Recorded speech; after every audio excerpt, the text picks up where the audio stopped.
by Kylie Kinley. There she is, Kylie Kinley, who is an author and has written a very interesting article on an interesting Nebraska, I'm sure Nebraskan most of us have probably not heard of. Kylie, welcome to our Facebook live event here for AARP Nebraska. Thanks. I'm really glad to be here to talk about Louise. And yeah, you're right. She doesn't have a bust in the Capitol. She doesn't get her own statue anywhere, or she doesn't really make it into Nebraska history. So, and I don't know why, but she's not in the canon, I guess. So we're talking about Louise Vinciquerra, who is labeled Nebraska's Bootlegger Queen. Why don't we just start off telling us about Louise? Where was she born and how did she end up in Omaha? Yeah, so she was actually born in Italy, and she immigrated when she was very young with her parents and settled in Omaha in the very vibrant Italian immigrant community that they had during that time.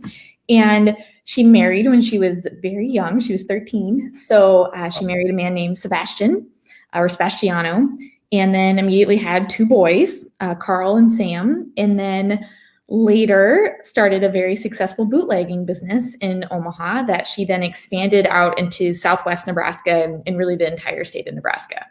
Okay. So we're talking about the Prohibition era. Talk a little bit about what Prohibition in Omaha looked like and what was life like for a woman like Louise, an immigrant woman during Prohibition? Yeah, for sure. So Omaha was once referred to as a dirty, wicked town. And I think when you would even compare how the Omaha newspapers would treat Louise versus the Lincoln newspapers would treat Louise, or her arrest record in Lincoln versus Omaha, like Omaha was fine if you were making hooch because they all like to drink it, as long as you didn't sell it to high school kids. That was immediately got you under a radar. There was also crime syndicates that were paying off the leaders so that they could continue running a lot of different moonshine, bootlegging, gambling, and red light districts. So Omaha had this very busy underworld that Lincoln, if it did, it was immediately tried to be squashed. So that's kind of like Prohibition Omaha.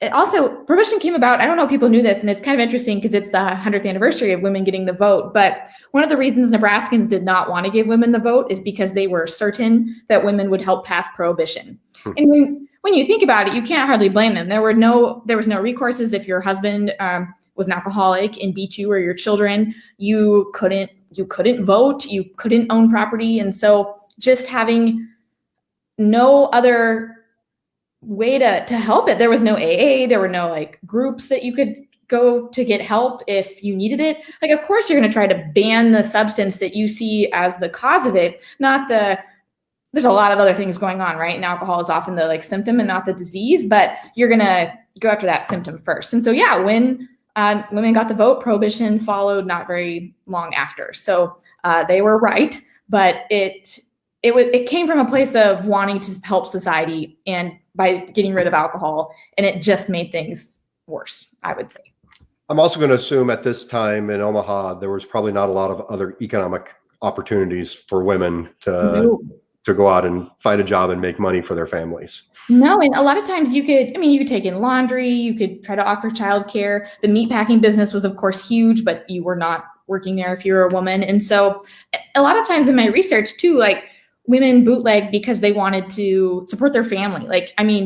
This was, you couldn't find other way to make money, or they were in love or married and they wanted to support a male person or a brother in their life that they had already started a bootlegging enterprise. She did it because she was really good at it. She didn't need the money really. And she liked it. Like, she talked about all the time how much she liked bootlegging. And I think that makes her kind of not just remarkable for what she was doing, because, it was just rare for a woman to bootleg anyways, but her reasoning for doing it is rather remarkable. So then how did she get her start in bootlegging? How did that come about? Yeah, so it was about 1922. And the first time she really appeared in the newspapers, it's what I mentioned before. They were trying to sell alcohol to high school kids and they were handing out leaflets. And I'm just like, what were you thinking? Like, this was new. She's very new at it. And again, like, Omaha was cool if you wanted to sell alcohol, and she was paying into the syndicate. So she was protected by Tom Dennison, who was one of the mob bosses. And so I just think it's fascinating, like, kind of back to what I talked about earlier. nowhere in my 4th grade or 8th grade Nebraska history did we talk about the mob bosses of Omaha. Like, it was just ignored, but it was such a huge part of like who got elected to politics, this culture that, if Omaha sometimes can be considered our like cultural hub for Nebraskans, like, of course that's going to go out and affect the whole entire rest of the state. And so if I could write curriculum, I would have the criminals as well as the people who are more maybe upstanding for 4th graders to aspire to. Like, I'm not saying I want 4th graders to become bootleggers, but I think that it's too bad that we think that Chicago or New York or California have all the like really interesting history when Nebraska is a lot of times the center of everything. It either like starts here and goes out, or we have this like really vibrant arm of something that's a national movement. So that's just a side note, but yeah. Okay, so I first became acquainted with Louise through the article that you wrote for Nebraska History Magazine. Yeah. It is the September or summer 2018 version. You can still get it in the bookstore at the Nebraska History Museum in Lincoln. So if folks want to find it. One of the stories in there that I found interesting was a boast that Louise made. Could you tell us about that story and then what happened as a result of her boast? Yes. Okay. So it's a little bit complicated, and I'm doing a lot of like historian analyzing of why she did something so foolish, because she's usually a pretty savvy person until you suggest that she is not smart or she is not actually in charge. And then she would just like do something really, really silly because she was trying to like overcompensate for this like slight that she felt the media was doing. And in this case, after she tried to sell the alcohol to the minors by handing out leaflets to high school kids, then someone made a comment about how Sebastiano was like beating her up and that she had asked for like help from one of the few organizations that actually helped women at that time. And she did not like that because, one, it suggested that she was this like poor, helpless person that couldn't control her life. And 2, it suggested that Sebastiano was running this and she was the mastermind. She was the I would say the CEO, CFO, whatever bootlegging businesses don't really have those titles, but that's what she was. And so she called reporters to her home, and the Omaha World Herald talks about how decadent it was and like beautiful curtains and furniture. And it makes me laugh too. It's like the curtains are the thing that people make you rich or make you look rich, which I don't walk into someone's home and I'm like, oh, these curtains are so nice. But maybe in 1922 it was more. Yeah, 1922. If you had nice curtains, that was fabulous. But and she made this boast that she was making $45,000 a year, which I think is close to like $180,000 in today's money. And it was more than the governor of Nebraska made at that time.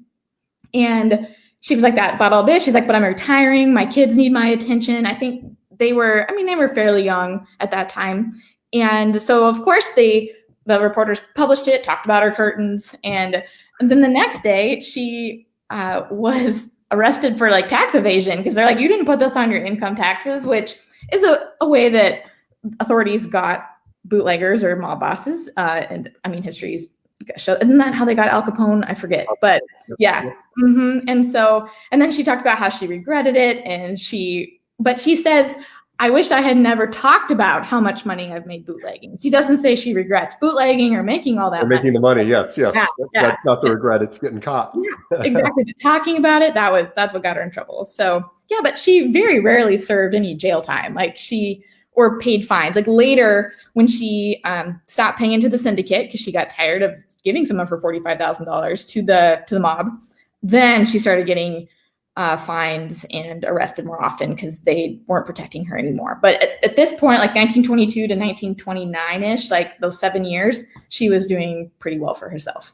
Well, that's one of my questions. How did she she had a lot of run-ins with the law, but yet she always seemed to avoid jail time for the most part. How? It's part of the thing where they didn't expect a woman to be a bootlegger. Like it was just this, women were kind of put on this pedestal of like, oh, they're homemakers, they're beautiful. They couldn't do something as evil or as unlawful as bootlegging. So she used that to her advantage all the time.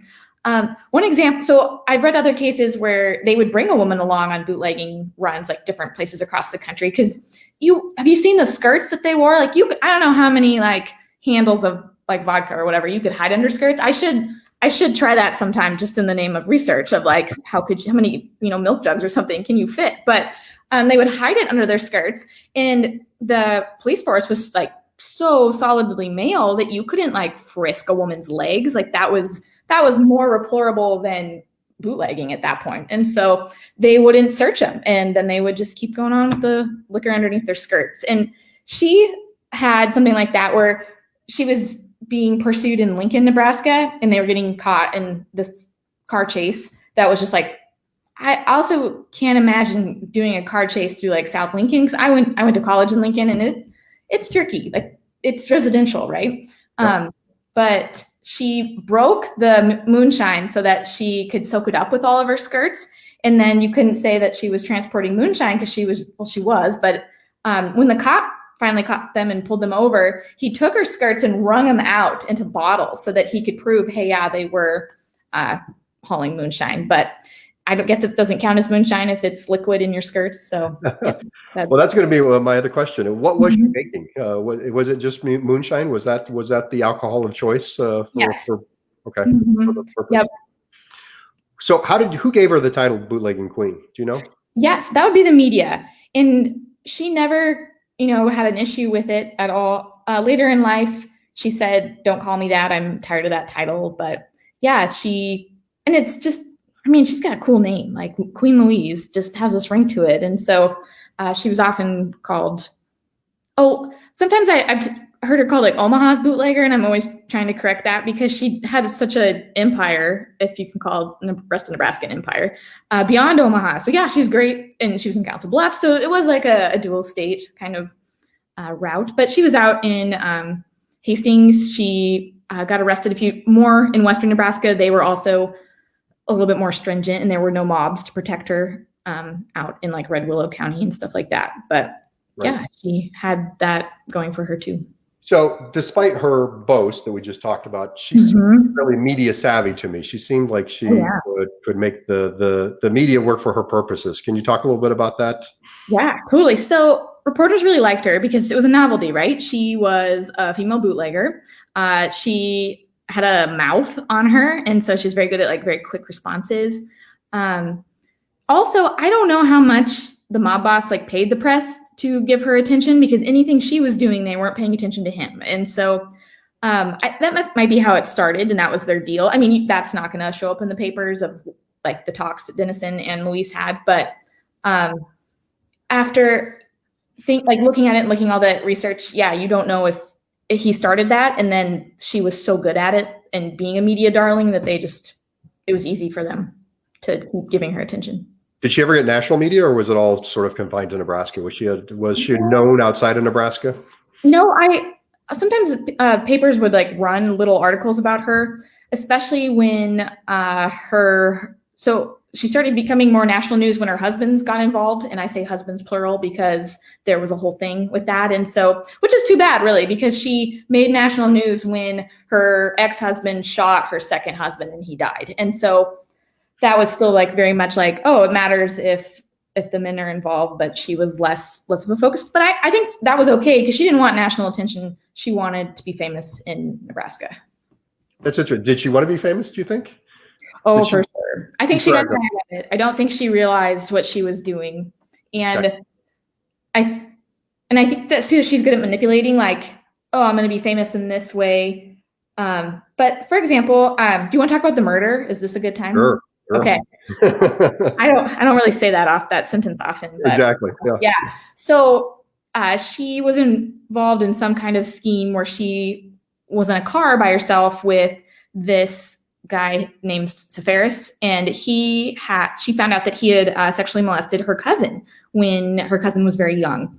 And this was the kind of thing where, Louise is very much like business focused, but once she found this out, she immediately went to her cousin and she's like, oh my God, I didn't know. And her cousin had been married for a while. And so they went to her younger cousins and they're like, hey, is he still doing this? Like, is he still being a predator to you? And they said yes. And so they cooked up this plan to murder him, because they were just like, no, this has got to stop here. And so in that case, she stayed out of the news as much as possible. She even moved to Wichita because she wanted it to be a self-defense argument. And she knew that if she was there with her cousin and it was like this two women conspiring to kill this guy, that would never work. And so again, like very savvy about when she could be famous and when she couldn't. And so how it worked is she and her cousin's name is also Louise. So I'm sorry if I'm being confusing, but I don't want to confuse people. Her cousin invited Sepharis over, and in the meantime, like, again, skirts are very handy because she had two loaded pistols like hidden in her skirt and sitting there. And she was like, hey, heard you've been doing the same thing to my sisters that you did to me, and that's not going to work. And so their argument later was that he tried to hurt her. But when you think about it, it was definitely premeditated. It wasn't really self-defense. And she shot him so many times and chased him out of her house. And then he died in the dirt, like in front of the place where they were at. And so, but in the meantime, like Queen Louise had taken her kids out so that they wouldn't see that. And it was very, very well planned. And so, but went to trial. Queen Louise disappeared to Kansas, and Louise, the cousin, got off on self-defense because that was the argument that her lawyers made, and they won. And so and I didn't expect to find that story at all. Like that was just wow, this just added this level of complexity to this character and to this woman that I had never dreamed about. And I assume that trial would have been a sensation at the time. I bet that. Oh, yes. It was covered so much in the newspapers. Yeah. Of this idea of like, and the way that the language that they used, I had not realized how the media had covered like, I don't know, sexual assault cases and stuff like that, especially with children. And so that was one of the, even though it was a really sad occasion, it was one of the more interesting parts to research because there was just so many nuances to it. Yeah.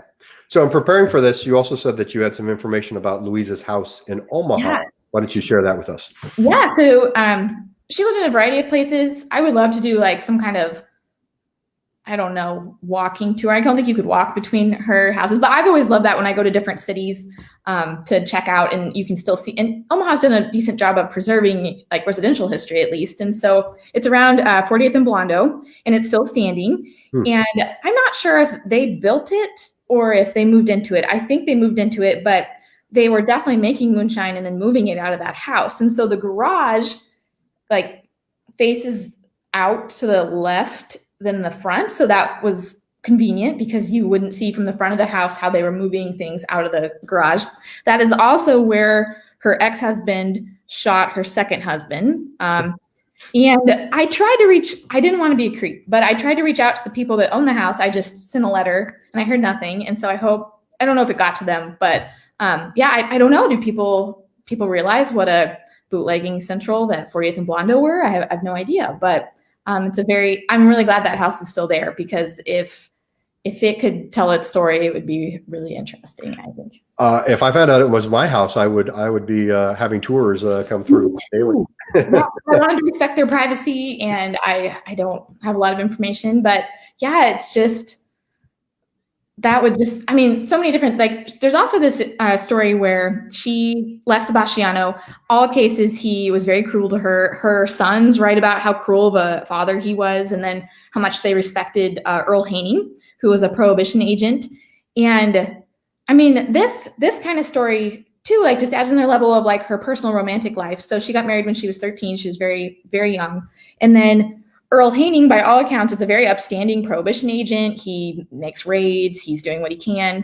And he meets her and almost immediately turns to the bootlegging side. Sure. And so, because like when he got caught, it was only because her house was being raided and he had both of her sons each by a hand and he was leading them away so they wouldn't see their mom arrested. And again, like, very interesting how the kids are involved in all of these kind of crimes, but they're also trying to be protected. It's very interesting, like, view of like motherhood and even fatherhood and stuff like that. And so that's why he got caught, because he was trying to protect her kids.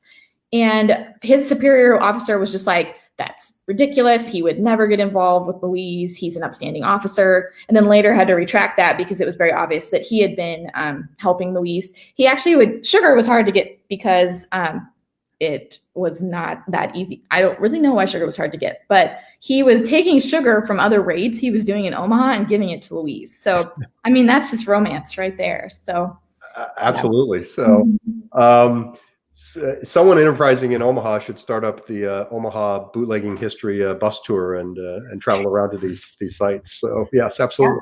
Yeah.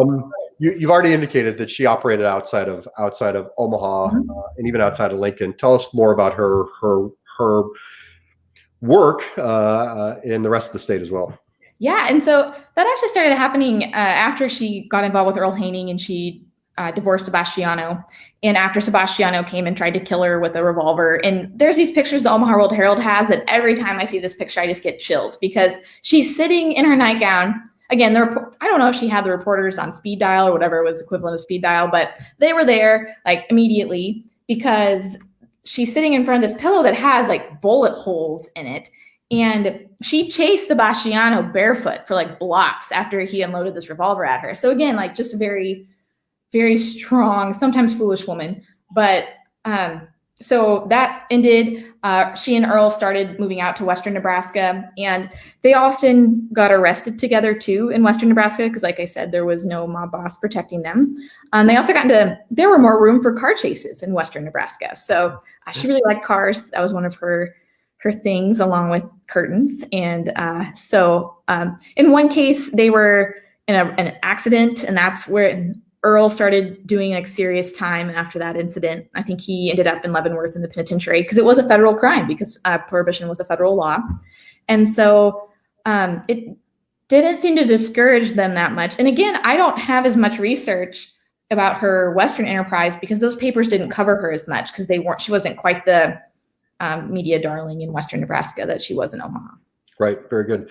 Okay. So Prohibition ends. What's Louise's post-Prohibition life like? What happens to Louise after? She was bad at it.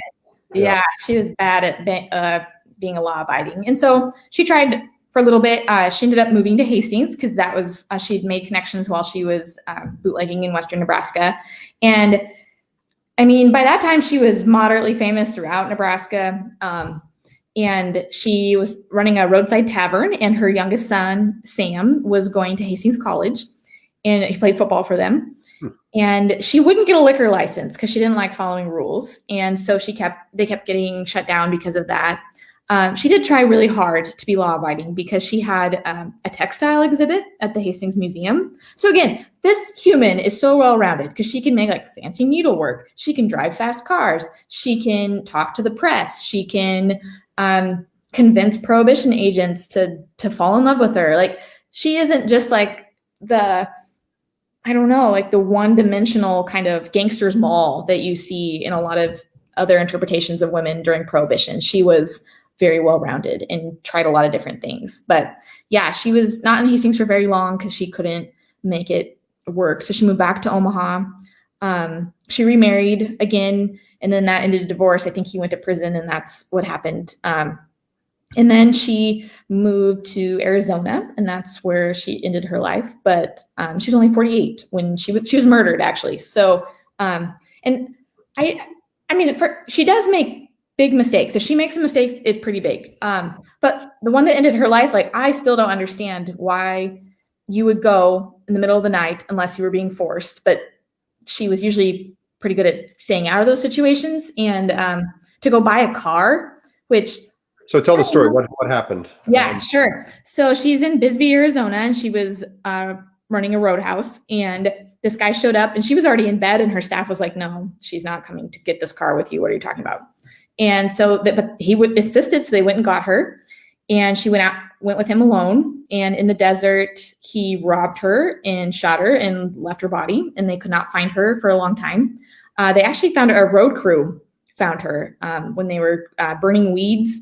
And so, and her son writes about that in the letter that he has for the Adams County Historical Society about how they tried really hard to find her. The FBI was involved. I'm not quite sure why, but when they eventually found the guy that they were pretty sure murdered her, he was already in Mexico being held for a variety of other crimes. And if they had wanted to extradite him at that time, the family would have had to pay for it.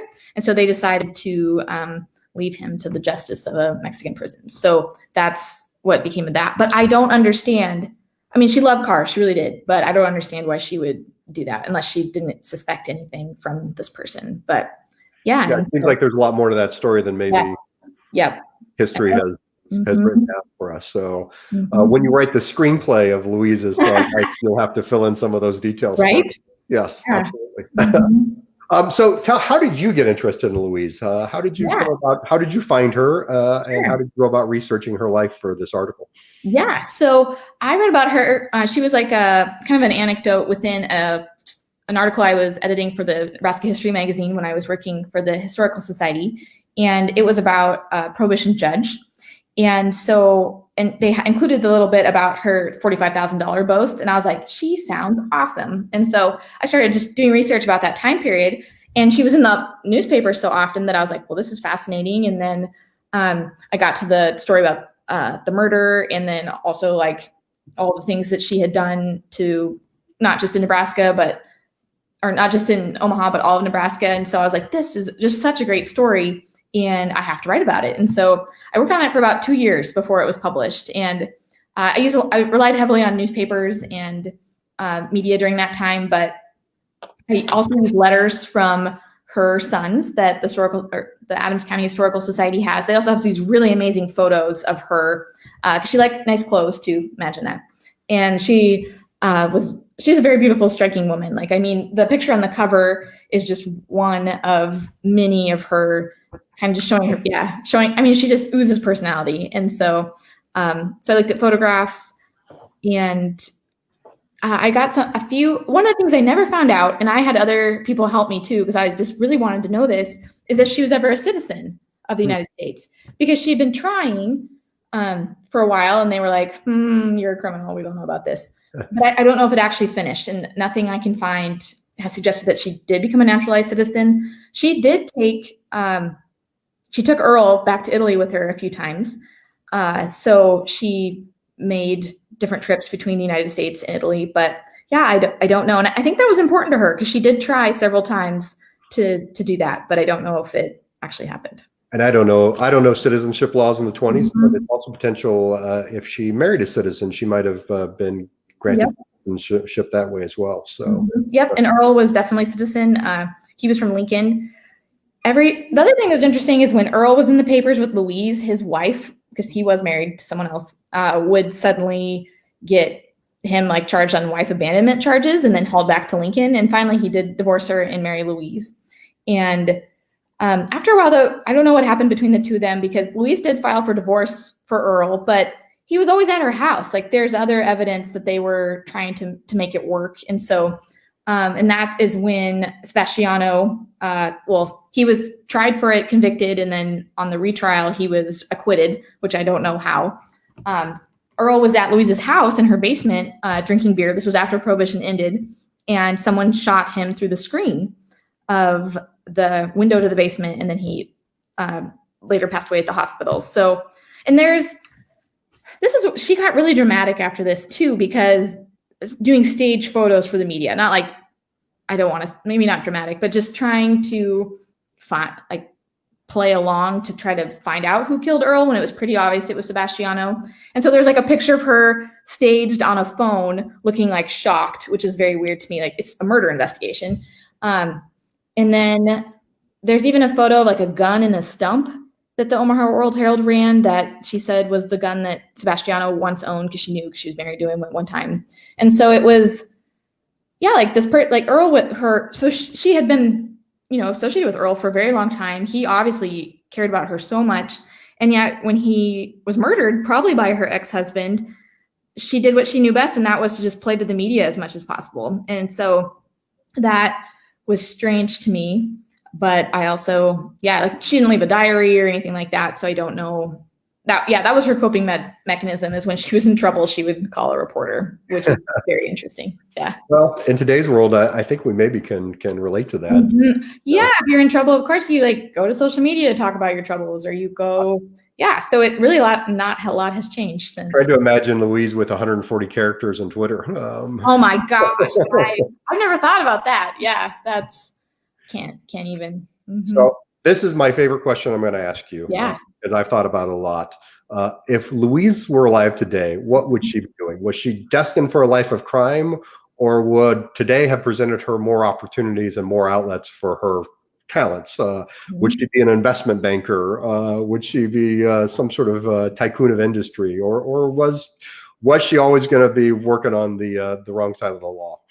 That is such a good question, and I thought about it a lot since you told me you were going to ask me that. And I think no matter what she was doing, she would be a very passionate advocate for it. And so one thing, she really did believe in education. Like, she was so proud of Sam for going to Hastings College. And then her other son, Carl, was an Olympic boxer. So I guess after watching your parents run a bootlegging ring, you know how to fight. And so he competed in the Olympics and did pretty well, I think. And so, I kind of see her as like someone who's either coaching or educating. I don't know if she would be a teacher necessarily, but or something that had a lot of glamour. And so maybe being a publicist for a brewing company, I think she would have liked alcohol no matter what era she was born in. And so, yeah, something that allowed her to just be all in whatever industry she was in. So yeah, I don't think it would have been, money was not really her strength. It was when she had a lot of it, but she didn't have very much. She wasn't really like, she wasn't the budget queen of Omaha or Nebraska. She was the bootlegger queen. So yes, but yeah, I could see her being like a really intense like fitness coach for some reason, or someone that does advertising or publicity for a car company. So yeah, that's a good question. Yeah. So again, it's the article is in the summer 2018 edition of the Nebraska History magazine. Again, I know that the gift shop at the Nebraska History Museum in Lincoln still has it.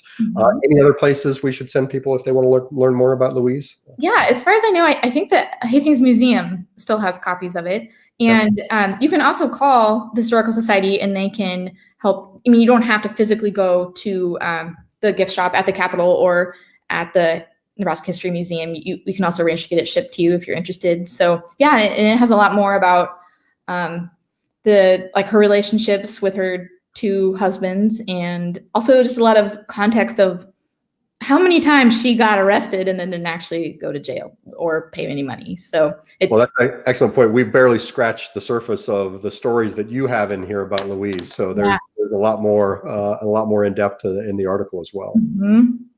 So are you working on anything new? Any new writing? Any new subjects that interest you?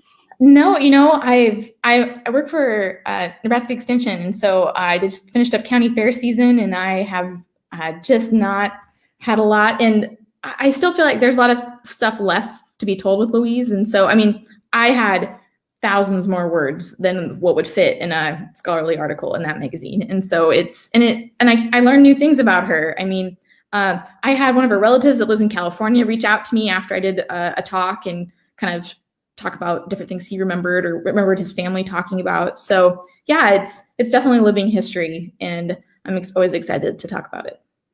Well, I know you're a historian, but again, I think that there's, if you want to give your hand at some screenwriting, I think that, there's a great story to tell there. And I'm going to spend a lot of time thinking about who would be the best person to play Louise in the movie. I think about that a lot. Yeah. So, well, Kylie, thank you very much. This was so interesting. I know our folks watching on Facebook Live are going to be interested in this as well. We really appreciate your time, and thanks for coming on. Yeah, thanks for inviting me. I had a really good time. These are some questions I hadn't thought about, so I appreciate that a lot. Very good. And when you're write your next article, please let us know and come back and tell us about that as well. Okay, sounds good. Thanks, everyone.